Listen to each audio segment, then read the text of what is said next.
کہ شریعت کا نظام دین کا نظام ہے، لیکن طریقت کو سمجھنے کے لیے میں مثال دے رہا ہوں، یہ خبر بھول جاؤ اس کو۔ طریقت کا مطلب ہی آقا کی عصمت اور تعظیم اور عشق رسول ہے، آل رسول کی عصمت، تعظیم اور محبت ہے۔ میرے آقا کی عصمت اور تعظیم اور عقیدتوں کے اندر میں کہ جو ایمان کا تقاضا ہے کہ اپنی جان، اپنی آل اولاد، اپنے مال اور اپنی زندگی سے زیادہ میرے آقا سے محبت کریں، ایسے ہی وہ محبت کا رخ صرف ذات مصطفیٰ تک نہیں بلکہ ذات مصطفیٰ سے جن چیزوں کی بھی نسبت قائم ہو جائے گی، عظمت اور تعظیم محبت وہاں پر بھی پہنچ جائے گی اس کی۔ آپ کی آل ہے، آپ کی آل سے بھی محبت، آپ کی ازواج مطہرات ہیں امہات المومنین، ان سے بھی عظمت اور عقیدت، مدینہ پاک ہے وہاں پر آپ کی نسبت کی وجہ سے اس سے بھی عقیدت اور محبت، مدینہ پاک کی خاک چونکہ نسبت مصطفیٰ کو لیے ہوئے اس کی بھی عظمت اور آنکھوں کا سرما۔ پھر آپ کی آل کے اندر میں 15ویں صدی کے بعد میں بھی نہیں، آخری میں بھی جو آپ کی آل سے نسبت والا ہوگا، لیکن کیا ہوگا وہ ان کے لیے قابل تعظیم اور عظمت اور عقیدت، اور عقیدت صرف زبانوں سے ظاہر کرنے منقبت تو پڑھنے کی نہیں ہوگی، بلکہ وقت آنے کے اوپر اپنی آل اولاد سے زیادہ، اپنی جان سے زیادہ اپنے آپ کو قربان کرنے کا نذرانہ پیش کرے گا ان کے اوپر، وہ یہ حقیقی ثبوت ہوگا۔ کیا ہوگا؟ حقیقی ثبوت ہوگا، اور اس کے ثبوت کی پوری تشریح اگر ملے گی تو وہ اولیاء کے نظام میں ملے گی۔ وہاں پر کیا ہوا تھا اولیاء کے نظام میں؟ اولیاء کے نظام میں تعلیمات کا مطلب ہی یہ تھا کہ اولیاء کی نظاموں سے یہ بات عشق مصطفیٰ اور عظمت مصطفیٰ، تعظیم مصطفیٰ، محبت مصطفیٰ کا صحیح نظام، کا صحیح بغیچہ صرف اولیاء کی زندگی ہی دنیا میں ثابت کر سکتی ہے۔ مرید کو اپنے پیر سے محبت کیوں ہوتی ہے؟ اور مرید کامل اپنے پیر پر اپنے جسم کے ایک روندے سے قربان کیوں ہوتا ہے؟ ایک مرید کامل اپنے پیر پر ایک اشارے اور ایک منشا پر ہمیشہ کے لیے اپنے وطن کو، اپنی جان، اپنے مال کو چھوڑنے کے لیے تیار کیوں ہوتا ہے؟ کہ جنت کی خواہش ہو، دوزخ سے بچنے کے لیے، یا پھر اللہ نے حکم دیا کہ تم جس کو اپنا پیر بناؤ اس کے اوپر اپنا مال بھی، اپنی جان بھی، اپنی آل اولاد بھی، اپنا گھر دار بھی، سب کچھ بھی قربان کر دو، حتیٰ کہ وقت آ جائے اگر وہ پیر تم کو یہ کہہ دے کہ تمہاری مجھے جان کی ضرورت ہے تو اپنے جان کا نذرانہ بھی ان کی بارگاہ میں پیش کر دو۔ اللہ بولا کیا؟ نہیں بولا۔ پھر یہ کیسے ہوتا؟ اچھا، یہ نظام اولیاء کی زندگی میں اس لیے کہ عشق رسول کی اصل یونیورسٹی اور عاشقین مصطفیٰ کا، اور یعنی مومنین کا اصل سلیبس خدا کی قسم آل رسول کے پاس ہے، اولیاء کے پاس نہیں۔ اور باقی جان جتنی ضرورت پڑی اتنا لے لیتے، سنتوں کی عظمت، اس کی فضیلتیں اور جنت کے لیے، جہنم کے لیے جن کو جتنی ضرورت ہے لے لیتے، لیکن اصل عاشقین کا ایمان کا پورا مکمل کورس، مومن بننے کے لیے اصل یونیورسٹی جو ہے اور اصل جگہ جہاں سے مومنین بنتے ہیں وہ صرف اولیاء کی چوکھٹیں ہیں، اولیاء کا نظام ہے۔ یہاں پر یہاں کا سلیبس، یہاں کا کورس اور یہاں کی تربیت ایک پیر کامل اپنے مرید صادق کو اپنی محنت کی انتہا کے بعد حسرت سے اس کو کاٹ کاٹ کر وقت آئے گا تو اپنی ذات کا اس کو بندہ بنائے گا، اپنی ذات کا پجاری بنائے گا، اور اس کو اس کے ڈر اور خوف کو نکالنے کے لیے جنت و جہنم کے لیے کچھ بھی کروائے گا، وہ لے جا کے مندروں میں بٹھائے گا اور اس کو کچھ بھی دنیا کے اندر میں کرائے گا، اور اس کو اپنے وطنوں سے نکال کر جنگل بیابانوں کے اندر میں اس کو بھیج دے گا، وطنوں سے چھڑا کر کہیں بھی پہنچا دے گا۔ یہ سب کرواتے ہوئے منزل کیا ہوتی ہے اس کی کہ میرے مصطفیٰ کی بارگاہ میں وہ ان کا چہیتا بن کر پیش ہو جائے گا۔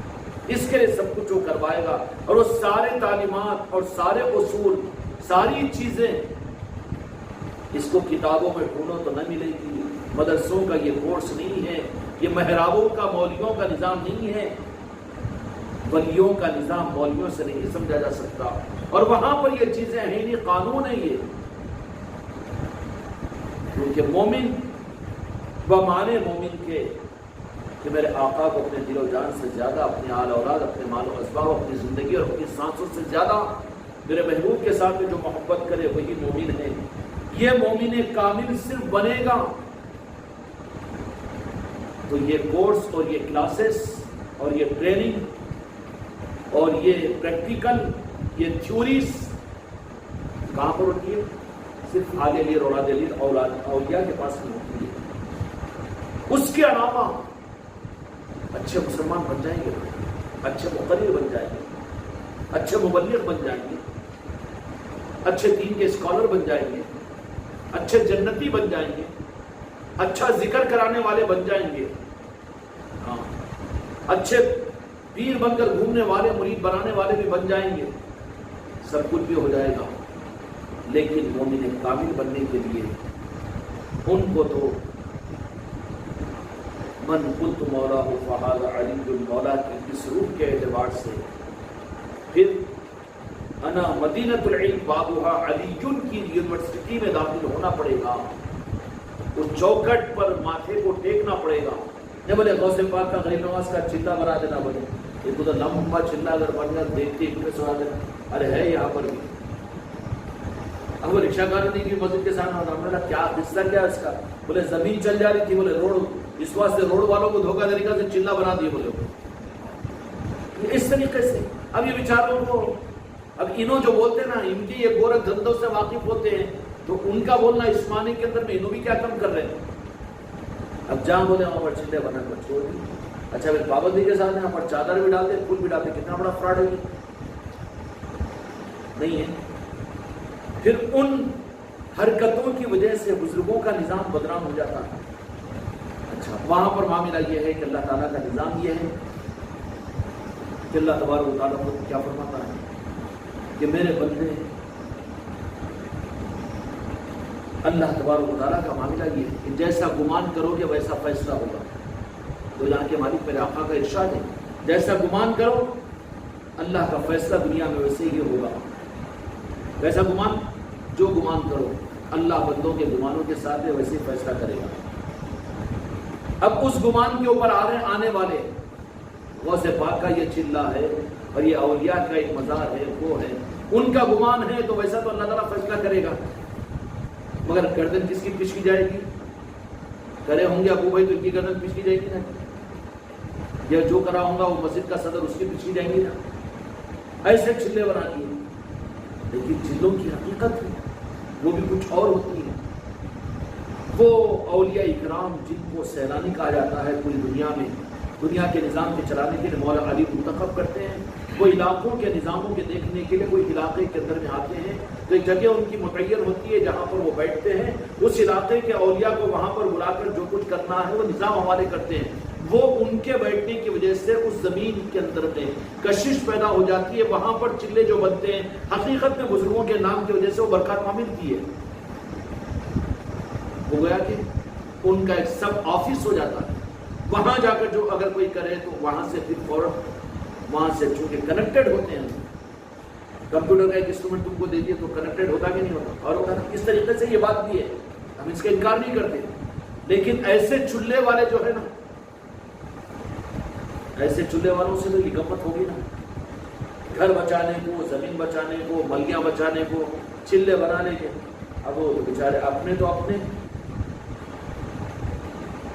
کیوں کہ طریقت کی، بزرگوں کی، ان کے نظاموں کی امت کو وہ شعوری کہا ہے کہ یہاں ایمان ملے گا، یہاں مدینے کی خیرات ملے گی، یہ وہ چوکھٹیں ہیں جہاں سے رب ملے گا۔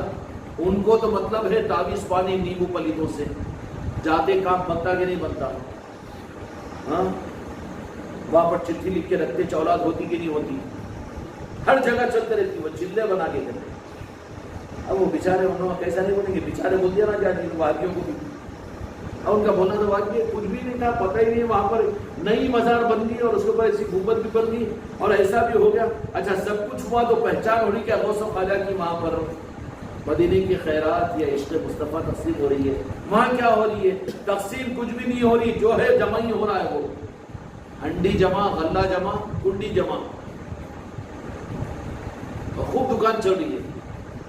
اور جانے والے بیچارے یہ مولانا تو شرمتے رہتے، کوئی تو بھی دیکھیں گے بول کے، پر گھر والی کو بولتے تھے ذرا کام اچھا بننے کا، تو چل جا، میں نہیں آتا بولتے. اب اس بات سے عورتیں تو نہیں بچانے دیں، برقع کو فائدہ اٹھا رہا. یہ مولویاں برقعے سے فائدہ اٹھاتے، انہوں نہیں جاتے مگر ان کے گھر والیوں کو بھیج دیتے. کام بننا تھا کدھر سے بھی اپنے کو. اب انہوں تو دیکھتے کہ ذرا کام نہیں بنا، 2-3 مرتبہ گئے، 1000 روپے عورتیں عقیدتوں کے طرف کرتی نا. 1100 کی تو نہیں بنا تو 2100 میں بنتا ہوں گا، 2100 میں تو 5000 بنتا ہوں گا. 5000 نہیں، تیرا کام بننا ضرورت ہے، 21000 میں ہمارا چیلنج ہے. تو لے آ کے کلسر بھیج دیتی، مرد کو معلوم ہو بغیر لے جا کے ڈال دیتی، بابا جلدی کام بنا دو. کہاں گئی کلسر؟ گم گئی. کلسر بیچ کے 21000 لے آ کے دی وہاں پر. وہ مولانا کو، مولانا کہاں سے دی انہیں بیٹے کو علیف کا نام بالا نہیں آتا، اس کو لفظ فاتحہ کرتا ہوں، بسم اللہ بسم اللہ بسم اللہ. ارے ویسا کبھی جمعہ کا نہیں، کبھی نماز کا نہیں، کبھی کلمے کا نہیں، کبھی روزے کا نہیں. یہ موٹے موٹے انگلیاں پہن لے کے، انگوٹیاں پہن لے کے، انگلیاں باریک، انگوٹیاں موٹے، اسپیشل منگاتا وہ بھی. پھر اور زیادہ اگر ہوشیار تھا اس میں کے اندر تو پھر کیا بولتا معلوم ہے، دیکھ یہ تو ہو گیا مگر انتظار کر، نہیں تو اس سے زیادہ برا ہو جاتا تیرا. وہ بے وجہ کی تو اس طریقے سے استعمال چل رہا ہے میرے آقا اور بزرگوں کے ناموں پر. کیا چل رہا ہے؟ اس لیے جہاں پر مصدقہ اولیاء اکرام ہیں، ان کی چوکھٹیں ہیں، ان کے بالمقابل کے اندر میں ایسے بناوٹی چلوں کی دکانیں دنیا میں دنیا داروں کے لیے زیادہ چل رہی ہیں. چل رہی ہے نہیں چل رہی. حالانکہ اولیاء کی چوکھٹیں جہاں پر اولیاء ہوتے ہیں وہ چوکھٹ وہ چلا نہیں ہوتا، بلکہ وہاں پر وہ ذات خود موجود رہتی ہے، ان کا وہ آفس ہوتا ہے. اولیاء کون ہوتے ہیں؟ جو علی کے سپاہی ہوتے ہیں، وہ اپنی قبروں کے اندر میں دنیا کو سنبھالنے کے ذمہ دار ہوتے ہیں. وہاں پر مدینے سے غریب نواز کے پاس سے غوث الاعظم کے پاس میں، غوث الاعظم سے پھر ہندوستان بر اعظم ایشیا کے مسائل اور فیصلے اللہ تبارک و تعالیٰ کے عرش پہ اللہ تعالیٰ فیصلے کرتا ہے. فیہا یفرق کل امر حکیم. وہ فیصلے مدینے پر آتے ہیں. میرے مدینے کے مالک میرے آقا میرے مصطفیٰ پھر پورے ملکوں کے اندر میں وہاں کے مخدوم اولیاء کے حوالے کرتے ہیں. غوث الاعظم اپنی دستخطوں کے ساتھ میں اولیاء کے پاس میں ہندوستان کا مسئلہ ہے تو جو فیصلے ہوئے اللہ تعالیٰ کے عرش پر مدینے سے جو آئے وہ سارے فیصلے پہلے غریب نواز کے پاس پہنچ جاتے ہیں. غریب نواز کے پاس میں پہنچ گئے تو پھر وہاں پر اب عادل آباد کے کوئی مسائل ہے تو پہنچیں گے راجن شاہ ولی کے پاس. وہاں کے مسائل ہے تو وہ مخدوم کے پاس میں، وہ مخدوم کے پاس میں. اور وہ لوگ ابھی لوگوں کے قول کے مطابق انہوں سوتے چ رہتے قبر کے اندر میں. ایسا سو جائے جس کی پہلی رات کی دلہن سوتی ہے تو سوتی کیوں نہیں؟ ان کو تو کام کرنا پڑتا ہے، اس کو نیند کہاں سے آئی؟ وہ اولیاء سوتے نہیں ہیں بلکہ ان کو تو میرے آقا کی امت کے سنبھالنے کی ذمہ داری ہوتی ہے. وہ سوتے نہیں ہیں بلکہ امت کے حالات کو دیکھ کر روتے بھی ہیں، وہ دستگیری کرتے ہیں، وہ مدد کرتے ہیں. پھر ان کو اللہ تعالیٰ مار دیتا ہے کہ مٹی میں ملا دیتا ہے. ناؤز باللہ، یہ بےہودے بیٹے حقیقت کو نہیں جاننے والے بول دیتے ہیں. اچھا یہ ہوگلی والے کھودے تو نکلے کہ نہیں نکلے؟ اب کود رہے سب، اب سب کود رہے. اچھا اللہ تبارک و تعالیٰ پھر اگر بتانا نہیں ہے بد عقیدوں کو بھی ان کو بھی پنپوانا ہے نا کہ بد عقیدی بھی اللہ کے موقع دینے سے تو پنپ رہی ہے نا. جو یہ کہہ دیتے کہ اولیاء کچھ بھی نہیں ہے، مر کے مٹی میں مل گئے، نعوذ باللہ، بولتے تھے کہ نہیں بولتے تھے؟ تو اب ان کو بھی تو چلانا ہے دنیا میں. اگر وہ اولیاء کی قبر کو کھودے تو اللہ تبارک و تعالیٰ کو بد عقیدوں کو اگر تقویت پہنچانا ہے تو وہاں سے اپنے ولی کو کہیں اور منتقل کر دیتا ہوں. قبر کھولے کچھ بھی نہیں نکلا، کچھ انہوں بولتے نا، ایسا بھی ہو سکتا ہے. مگر کبھی کبھی یہ بھی بتا دیتا ہے.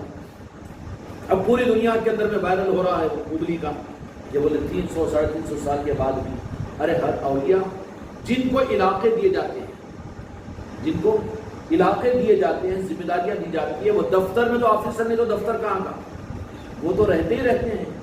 سلطان الہند غریب نواز کا معاملہ ہے. اسی طریقے سے ان کے جو لوگ ہیں ان کو تو اگرچہ کہ لوگ جانے نہ جانے لیکن وہ اپنی قبروں میں اپنے کام کے لیے اپنی دنیاوی زندگی سے زیادہ اختیارات کے ساتھ اپنی قبروں میں زندہ رہتے ہیں اور وہ کام کرتے رہتے ہیں. کون سا کام؟ نیمبو پانی کا نہیں، وہ کام تو کرتے رہتے ہیں جو مدینے سے ان کو حکم ملتا ہے. اور ان کو جو حکم ملتا ہے غریب نواز کی طرف سے، غوث الاعظم کی طرف سے، وہ کام کرتے رہتے ہیں. وہ کاموں پر ہے، وہ آفس روم میں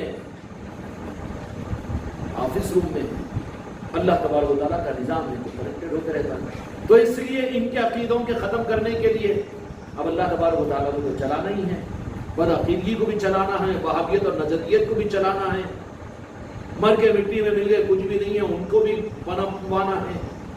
تو پھر اللہ تبارک و تعالیٰ ایسا بھی معاملہ کر دیتا ہے، ذرا ان کو پھر دماغ میں ڈال دیتا ہے، دماغ میں ڈالتا ہے. ایسے بھی کارنامے ہوتے ہیں. اب ان لوگوں کے عقیدہ ایسا ہے نہ بولے وہاں پر وہ کرنے کے بعد میں گڑھے کو کھودو اندر کچھ تو بھی ایک لگا دو بولے. ایسے بھی کارنامے ہوئے ہیں اولیاء کے نظاموں کو بدنام کرنے کے لیے. اولیاء کے نظاموں کو بدنام کرنے کے لیے وہ جملے ہم نہیں کہہ سکتے، لیکن جرأت یزیدی بن کر مولا حسین علیہ السلام کو شہید جب کیے ہیں، کلمہ پڑھنے والے تو کچھ نہیں کریں گے تو ہو ہی نہیں سکتا. بعض مقامات پر ایسا بھی کیا، جیسے کھولنے کا موقع آیا اولیاء کے ہوئے تو پھر کیا کرو، رات پہلے ان سے پہلے کھولو اور نعوذ باللہ وہاں پر مرا ہوا گدھا لے کر ڈال دیا، پھر اس کو برابر کر دیے. دوسرے دن کھولے تو وہاں پر ایدو بدل انہوں ایسا کریں. یہ تک کرتے ہیں یہ لوگ. ایسا بھی ہوتا ہے اور ایسا بھی ہو سکتا ہے کہ اللہ تبارک و تعالیٰ خود وہاں سے اپنے اولیاء کو، کیوں کہ بہت سے اولیاء وہ ہوتے ہیں کہ جن کو دفن کیا جاتا ہے کہیں پر، لیکن وہ اتنے میرے آقا کے چہیتے ہوتے ہیں کہ پہنچاؤ یہاں پر، لیکن نکل جاتے ہیں مدینے میں، وہ رہ جاتے ہیں جا کے اجمیر میں، رہ جاتے ہیں بغداد شریف میں، رہ جاتے ہیں کربلا کے اندر میں.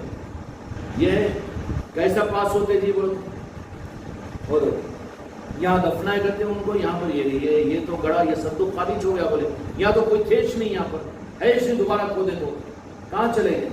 وہ اولیاء تھے کہ کوئی اجمیر پہنچ گئے ان کے مہمان خانے میں، کوئی بغداد شریف پہنچ گئے، کوئی مدینہ پاک پہنچ گئے، کوئی کہیں پہنچ گئے، کوئی کسی کہیں پر مہمان نوازی کے لیے ان کو بلا لیا. کیا ہوتا ہے؟ یہ اولیاء کے نظام ہوتے ہیں. ان زمانوں کے اندر میں اگر وہ ان کی قبر کھولی تو وہاں پر تو موجود نہیں تھے. وہاں پر بولے اولیاء بھی کیسا منتقل ہوتے. ابھی بیچارے اس کو اگر میں بولوں ڈاکٹر ذاکر نائک کو تو کتنا بانا کھینچ لیں گا. ارے بابا تو ایجادات کے اوپر یقین کرتا ہے، تیرا بیٹا امریکہ کے اندر میں ہے، بابا بابا میرا آدھار کارڈ گم گیا جی، وہ آدھار کارڈ میرا صندوق میں رکھا ہوا ہے، وہ میرے پاس پہنچا دو. وہ کون سی زبان میں ہے؟ ہندی زبان میں ہے. تو کوئی بات نہیں، بولے وہاں پر پہنچا دو. میں امریکہ تو امریکہ میں کیسا لیتا کہ وہاں پر کیا میں ڈالو، فیکس میں ڈالو تو کوئی زبان میں وہاں پر نکل گیا نا فیکس میں. دنیا کے اچھا تم یہاں سے بھیجے، لے کے گیا کون اور کون پہنچایا، کاغذ کیسا گیا، سب ہے کہ وہ. تو پھر یہ تو سمجھنا آسان ہو جائے گا نا. اسی طریقے سے اولیاء کی یہ نظام ہوتے ہیں. اولیاء کے یہ نظام ہوتے ہیں کہ بعض اوقات وہ اولیاء کی منشا کے ساتھ میں اگر ان کا غریب نواز کا کوئی چہیتا ہے تو کہہ دے کہ سرکار نہیں، اب مجھے تو زندگی میں آپ نے اپنی بارگاہ میں رہنے کا اتنا مجھے موقع نہیں دیا، اب تو مجھے 500 سال اپنے پاس میں روک لو. غریب نواز خوش ہو جائیں گے تو اپنے پاس اپنے مہمان خانے بلا لیں گے اس کو. اب یہ یہاں کا صندوق خالی کا خالی برکت رہتی ہے. یہاں پر پھول کے ہارا بھی چڑھتے رہتے، غلافہ بھی چڑھتے رہتے، عرس بھی ہوتا رہتا، قوالیاں بھی ہوتے رہتی. وقت کے اوپر غریب نواز جاؤ، تمہارے چاہنے والے ذرا تم کو یاد کرے نا، عرس کے وقت میں کبھی کبھی بھیج دیتے جا کے دیکھ کے آ جاؤ بچوں کو. انہوں آتے دیکھتے چلے جاتے تھے، رہتے ہی. ویسے میرے غریب نواز کا معاملہ ہے. دو جہاں کے مالک ہیں، یہ زیادہ رہنا تو مدینہ پاک میں ہے میرے خواجہ جی کا. پھر دو جہاں کے مالک معین الدین، جاؤ تمہارے چاہنے والے کہ جاؤ ایک نظر ڈال کر آ جاؤ. ایک نظر آ کر ڈال دیتے ہیں تو 1 سال تک نورانیت کو دے کر چلے جاتے ہیں. چلتا رہتا ہے نظام. اور ان کے لیے تو آن لائن سسٹم ہے نا جی. یہ آن لائن سسٹموں کو کمپنی امریکہ کی نظام یہاں پر چل رہا ہے. نظام کے اندر میں رہے کہیں پر بھی وہ، لیکن پورا کنیکٹڈ نظام رہتا ہے. عادل آباد سے 5 بچے نکل کر آئے اجمیر شریف کو، ہاں تو آن لائن خواجہ جی ان کو نہیں نوازیں گے. یہ آن لائن نظام ہوتا ہے. یہ اولیاء کوئی مادی نظام یہودیوں نے ترقیات کے ذریعے سے اولیاء کے نظام کو سمجھا دیا، کوئی ڈاؤٹ کی بات نہیں، بلکہ نظام اپڈیٹ ہے. لیکن ضرورت ہے کہ ریکگنائز اور کنیکٹڈ ہو. اور کنیکٹڈ نظام اولیاء کا جو ہوتا ہے اس کی پہچان یہ ہوتی ہے کہ وہ اپنے نظاموں کے معاملات میں بے فکر ہوتے ہیں. کیوں کہ سب کچھ سپلائی وہاں سے ہوتا ہے. اور کیا سپلائی ہوتا ہے؟ حتیٰ کہ ریکگنائز اسکول جو ہوتے ہیں گورنمنٹ کے اسکول، لکھنے کے لکھانے کے چاک پیس بھی گورنمنٹ سپلائی کرتی ہے ان کو. تو پھر اگر مولا علی کا نظام ہوگا، غوث الاعظم کا، غریب نواز کا نظام ہوگا تو سپلائی کہاں سے ہوگی؟ وہ یہاں چندے کریں گا کیا انہیں؟ یہ آل علی اور اولاد علی کے جو نظام ہوتے ہیں وہی نظام جہاں سے پھر ان نظاموں کے ذریعے سے دنیا میں حق پھیلتا ہے. ایک نظام ہوتی ہے، دوسری دکانیں ہوتی ہیں، دکانوں کے ذریعے سے پھر بدعقیدیاں پھیلتی ہے، اولیاء کے ساتھ بد زبانیاں پھیلتی ہے، بدعقیدیاں پھیلتی ہے. اس میں دخل زیادہ ان دکانداروں کا بھی ہوتا ہے جو اولیاء کے نام پر دکانیں چلاتے ہیں. اللہ تعالیٰ ان کو اور آپ کو اصلاح کے اندر میں غوث و خواجہ کے قدموں سے جڑ کر رہنے کی اپنی سانس کی مدد اور عطا فرمائے. بحق لا الہ الا اللہ.